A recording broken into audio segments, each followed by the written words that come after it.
Hey everyone, welcome back to my channel. My name is Kari. So today I'm going to be doing the mid-year book freakout tag where basically I give superlatives to some of the books that I've read so far this year. Just to give you some statistics before I begin, because I always think this is really interesting to hear in other people's mid-year book freakout tags, are that so far I've read 25 books, which comes out to a total of 8,164 pages, which is pretty good for me. And that can really be credited to the fact that I've read some pretty chunky books this year, so it makes sense that that's pretty high. The average length of book that I've read so far this year is 326 pages. And my average star rating so far is 3.7. So that's pretty good. I'm pretty happy with that. You know, it could be worse. I would say that that's probably like the average rating on Goodreads anyway, 3.7. So I'm not mad about it. So with the statistics out of the way, let's go ahead and jump into the book tag itself. Now, before we begin, I should say that I'm probably not just going to give one answer to a lot of these questions because I can't choose, okay? If there's one thing you should know about me is that I can't choose. I have a horrible time making decisions, so there's probably going to be at least 2 or 3 answers to all of these questions. So I hope that that's fine. All right, so the first question is the best book that you've read so far in 2022.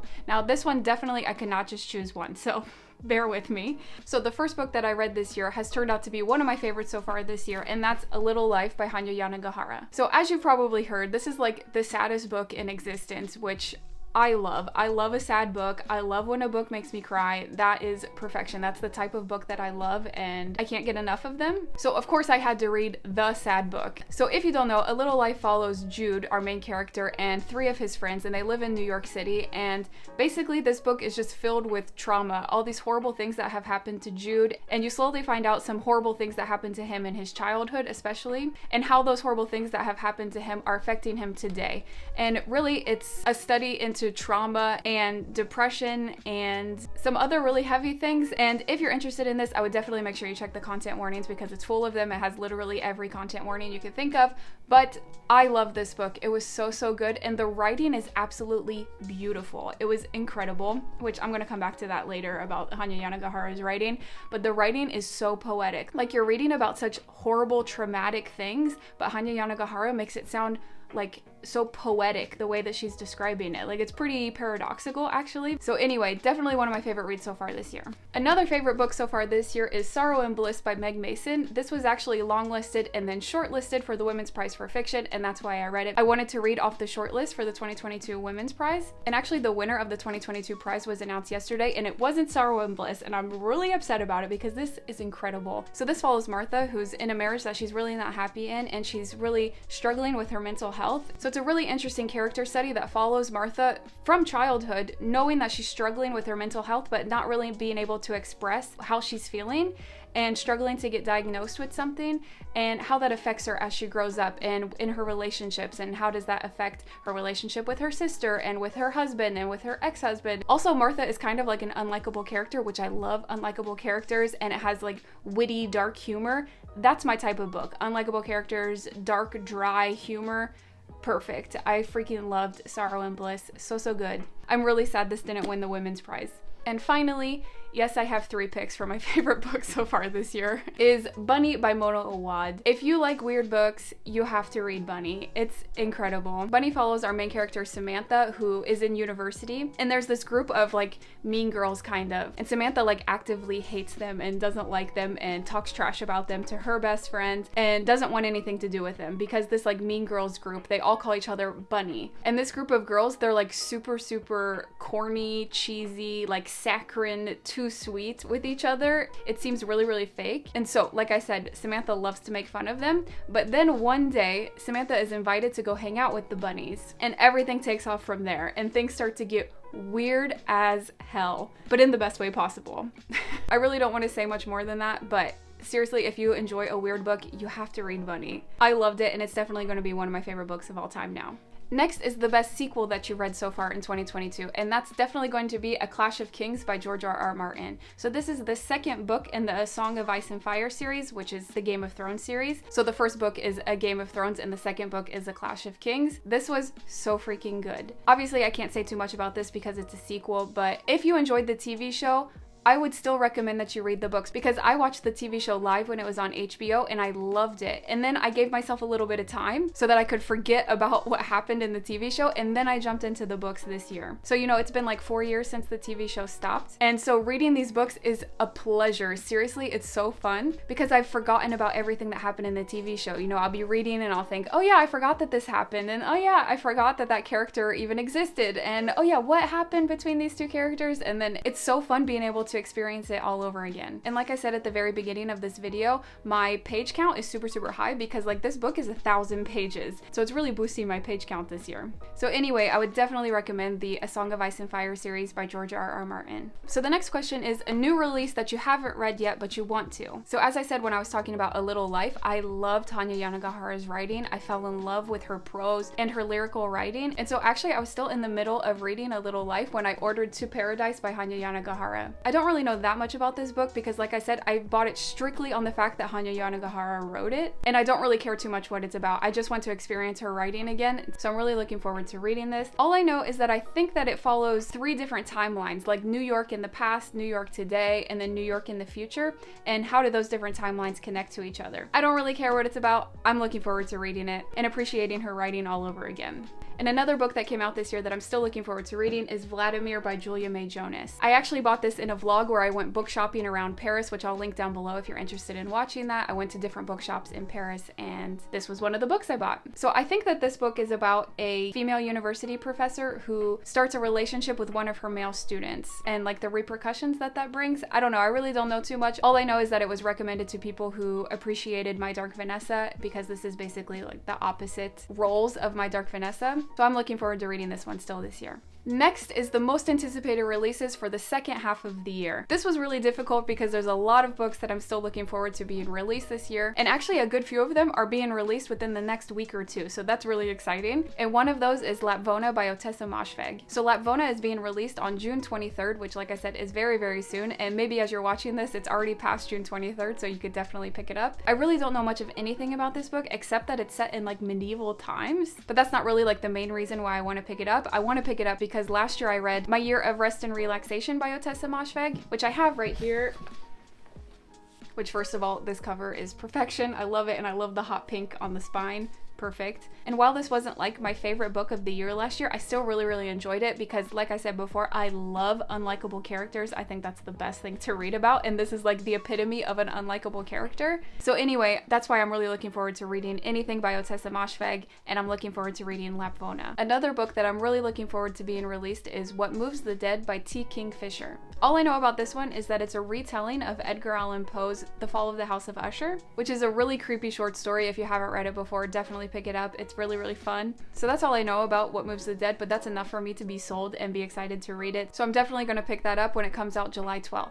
Next is the biggest disappointment of 2022, and that's easy. It's The Paris Apartment by Lucy Foley. I had such high hopes for this because if you don't know, I live in Paris. So I was really looking forward to reading like Parisian references and like her talking about like specific streets that aren't super well known, but like I know because I've been there a million times, because I was assuming that Lucy Foley would have done her research to find little places that only locals know about because she's writing about people who are local to Paris. And so I thought that was going to be really fun to recognize different streets or different lesser known places. I was really looking forward to that. However, it kind of seemed like Lucy Foley had never been to Paris.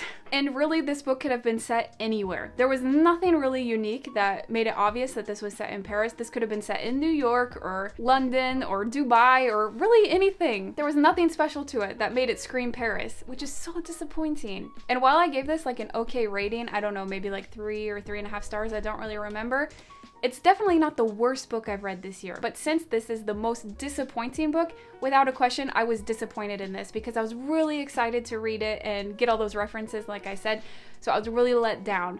It's by no means the worst book that I've read this year. I was just the most disappointed in it. Next is the biggest surprise of 2022. So I have 2 surprises. My first surprise of the year was Bunny by Mona Awad, which I've already talked about before, but I was really surprised at how much I loved this book. I did not go into this thinking that it was going to be one of my favorite books of the year and potentially of all time. So it was definitely a pleasant surprise to finish this book and love it as much as I did. Another surprise that I've had this year is We Had to Remove This Post by Hannah Borvetz. This book follows Kaylee, who works at a social media company, think like Facebook basically, and she works in the department that moderates all the content that is uploaded to this social media network every day. And therefore she's responsible for taking things down that go against the community guidelines. So, you know, she's responsible for taking down videos that are like too violent or too sexual, things like that. And even just like text posts, like if people are spreading dangerous conspiracy theories, for example, like she has to decide if these things go against community guidelines or not, and then she's responsible for taking them down. So basically we follow Kaylee, who's watching all these horrible videos after horrible videos after horrible videos, reading all these conspiracy theories, all these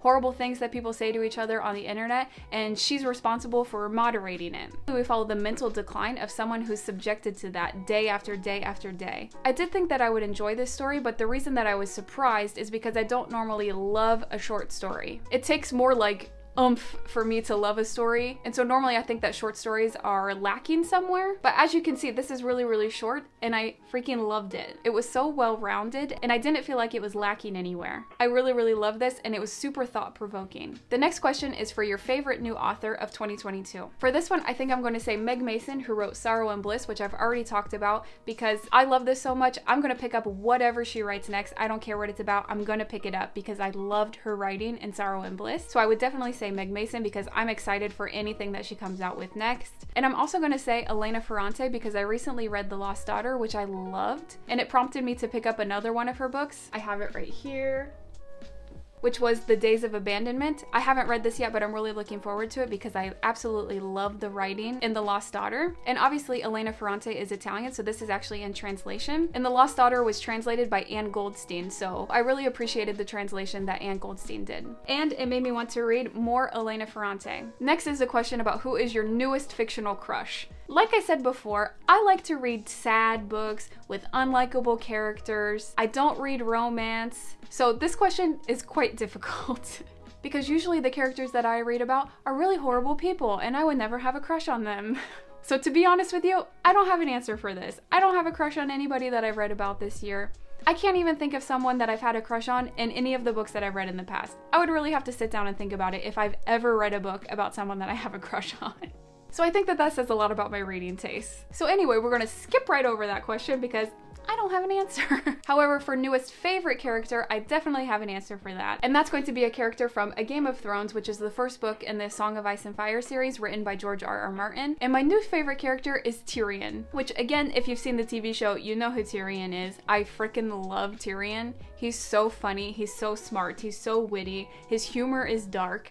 I love Tyrion. Now maybe this is cheating because I did already know about Tyrion before I read this book because I watched the TV show and he was my favorite character in the TV show. I don't know if that's cheating or not, but I don't care because without a doubt Tyrion is my favorite character that I've read about so far this year. And I cannot wait to continue in this series and continue to read about Tyrion. And I hope that he gets what he deserves at the end of the series. In a good way. Not how it ended in the TV show because Tyrion deserved more at the end of the series. And that's all I'm going to say on that. Next is a book that made you cry in 2022. And you'll remember that my first read of the year was A Little Life. The cover says it all. Even if you know nothing about what this book is about and you just saw it on the bookshelf somewhere, the cover is foreshadowing of how you're going to feel reading this. I cried numerous times throughout this book. You know, when you hear about A Little Life, people always say, oh, you're gonna cry so much, it's the saddest book of all time. Well, I did get to, I don't know, maybe like halfway through the book and I hadn't cried yet. And I was like, am I a monster that I'm not crying yet? Like everybody says that you cry nonstop reading A Little Life and I haven't cried yet. What's wrong with me? Is my soul really that dark that A Little Life isn't even gonna break me and make me cry? That was a legitimate thought that I have. And boy, was the joke on me. Because little by little, I started to cry more and more as this story progressed. And at the end, it was like the crescendo of tears. I've never cried so hard. I was actually gasping for breath at how hard I was crying. This book will break you. And if you think, oh, I probably won't cry, you'll cry. So A Little Life started me off in 2022 with a nice cry. Also, I just wanted to mention my current read because it made me cry literally yesterday reading it, and that's This Is Vegan Propaganda by Ed Winters. So as the title would suggest, which by the way, I love this title, I think it's so smart. But anyway, this book is about the arguments for becoming vegan. It really gives evidence of the way that animals are treated in the factory farming industry and everything that animals have to endure in order to become meat on our plate. But obviously not just meat because he's talking about animal products in general since this is an argument to become vegan. So, you know, they talks about eggs and milk and cheese and sheepskin, for example. But anyway, just the stories that he talks about going to visit some of these factory farms and the horrible things that he sees. Oh, it's absolutely heartbreaking. I'm a huge animal lover, so thinking about all these horrible things that happen and him explaining it in such detail, it's heart-wrenching. It's so sad. So anyway, I just had to mention this even though I haven't finished reading it yet. Literally yesterday, it made me cry. So if you're looking for information about going vegetarian or vegan, I would definitely recommend this, even though I'm not finished with it yet. It's very good so far. Next is a book that made you happy. Now, I wouldn't say that any of my books made me happy because, like I said, I enjoy a sad book. I enjoy a book that puts me in my feels. But this book definitely made me laugh, and that's Me Talk Pretty One Day by David Sedaris. I read this in my 24-hour Rory Gilmore readathon vlog, which I'm going to link down below if you're interested in watching. But this book is basically a collection of essays by David Sedaris, who's a humorist, about his time living in New York and France. So I'm an American living in France, so I loved the essays about his time as an American in France. They're so true. Like, this book is really, really old, actually. I think it's published in like 2001 or something, but everything that he writes about is still true today. So this book made me laugh out loud multiple times. And if you want to hear more of my thoughts on this, you can check out that Rory Gilmore reading vlog. The next question is the most beautiful book that you've bought so far this year. Now, I am a sucker for a beautiful cover. If a book has a beautiful cover, that's what's going to draw me in and make me want to read the synopsis. I have so much respect for book cover artists because even though we're not supposed to judge a book by its cover, I definitely do. And I have no shame about it because books are beautiful. So I would say the two most beautiful books that I've bought so far this year are Matrix by Lauren Groff. This book is absolutely beautiful. I love the foiling. I love the little nuns here. I just think that it's perfect. So this book is basically like historical fiction about a woman named Marie de France who really existed in the French history. And she was at the court of Eleanor of Aquitaine, but Eleanor exiled Marie to an abbey to go take care of it and become like the head nun of this abbey. So this book follows like the trials and tribulations of Marie has of bringing life back to this abbey. While I did not love this book, I love the cover. I think it's perfection. And one more beautiful book that I've bought this year is The Book of Form and Emptiness by Ruth Ozeki. Now, some people might say that this cover is very plain, muted, boring, but I love it. I think it's really cute how Ruth Ozeki's name is mirrored to the bottom and then it's like all jumbled up down here. The letters are all crooked. But where this book cover shines is on the spine. Look at this spine. This is perfection. I love this spine. I had to get this book in hardcover because I wanted the spine to be as big as possible on my shelves because I love the spine so much. It's perfect. So The Book of Form and Emptiness was shortlisted for the Women's Prize for Fiction, and actually just last night it won the Women's Prize. So I am extra excited to pick this up now. I was already excited when it was longlisted, but now, especially since it has won, I'm super pumped to read this. So this book follows a 13-year-old boy who, 1 year after his father dies, he starts hearing voices. And basically, different objects start talking to him. And as time progresses, he hears more and more voices, like more and more objects are speaking to him. And that's all I really know about it, but it sounds absurd almost. And like we all know, I love an absurd book. And now, especially since this won the Women's Prize yesterday, I'm super excited to read this. Also, we need to look at the end pages. Look at the end pages, they're so beautiful. Anyway, this is a beautiful, beautiful book. The next question is a book that you need to read by the end of the year. Now, I guess technically there's no book that I need to read by the end of the year, but a book that I really want to read by the end of the year is All's Well by Mona Awad. So as you've heard, I've already waxed poetic about Bunny by Mona Awad. I am super excited to read All's Well. Even though people who have loved Bunny didn't enjoy All's Well as much as Bunny, I'm still super excited to read it. Also, this could have been included in the beautiful cover because look at this cover, it's perfect. I love it. So this book follows a theater teacher who's trying to put on the Shakespeare play All's Well That Ends Well with her students. But her students end up taking over things and wanting to put on Macbeth. So basically she loses control over her students, and I think that they just do the play that they want to do, Macbeth. So I think this will be really funny to read, and I hope that I love it as much as I love Bunny. And I know I just talked about this book, but I really want to read this as soon as possible because it just won the Women's Prize for Fiction. And the last question is your favorite book to movie adaptation this year. So last year I read Dune by Frank Herbert, which I thought was just okay. Don't come for me if you're a Dune stan, okay? It was fine. I enjoyed it, but I was hoping that I would love it more than I did. I do think that I'm going to read the next book, Messiah, just because I am interested to see where the characters go, but I didn't love it as much as I wanted to. However, at the beginning of this year, I watched the new movie adaptation of Dune, and it was so good. They did such a good job of adapting this book. The only thing that I wish would have been different about the movie is that in the book, you get a lot of what people are thinking, and I really appreciated that. That was one of the strong points for me in the book. And obviously in a movie, that's a lot harder to get what people are thinking. That's my only criticism of the movie. Otherwise, it was perfect. Also, Timothée Chalamet, he's perfect. And I'll watch anything that he's in. So the movie could have been absolute trash and I still would have watched it for Timothy. And so the movie adaptation is actually only like the first half of this book because as you can see, it's like a chunker. So I'm really excited to watch part 2 of the movie when it comes out. All right, so that was my 2022 mid-year book freakout tag. I hope that you enjoyed and I hope that you found some books to add to your TBR for the rest of this year. Please like this video if you liked it and definitely subscribe. I would love for you to stick around and I'll talk to you again next time. Bye.